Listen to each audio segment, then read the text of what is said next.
ছেলের বউর অত্যাচার আমি ঘর ছাড়া হয়েছি। ছেলের বউ আমার শরীরে হাত পর্যন্ত লাগাইছে, এই কারণে আমি আজকাল রাস্তা পাই না। আমি এই ব্যবসা করি, একে একে 3বার হাত লাগাইছে আমার শরীরে। আমার এই কথা বলতে আমার শরম করে, কার কাছে বলবো এই কথা, দুঃখের কথা। ছেলে বের হয় না বউর লোকে, ছেলে অন্যরকম, বউ অন্যরকম ব্যবহার। বউর বাহার বাড়ি হয়েছে চাঁদপুর, বউ ছেলের বউ অন্যরকম খারাপ, মানে জঘন্য ব্যবহার খারাপ করে, সব দিক দিয়ে খারাপ, কোনো দিক দিয়ে ভালো না।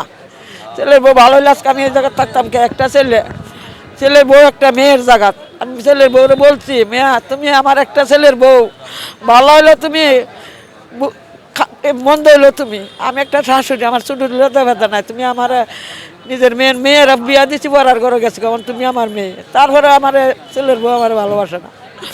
এরপর আমি তার আর কি করতে পারি? আর কোয়ার মতন কিছু তা হ্যাঁ এই জীবনে। তুমি চাকরি করো ভালো কথা, তোমার মারে দাও, তোমার মারও স্বামী নাই, আমারও স্বামী নাই।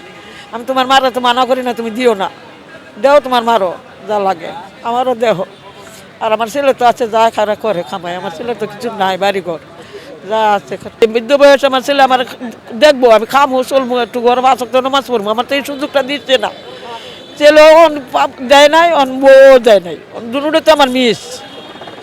ছেলেও দেয় নাই, বউও দেয় নাই, দুটোই মিস। এখন আপনার দিনগুলো কিভাবে চলতেছে?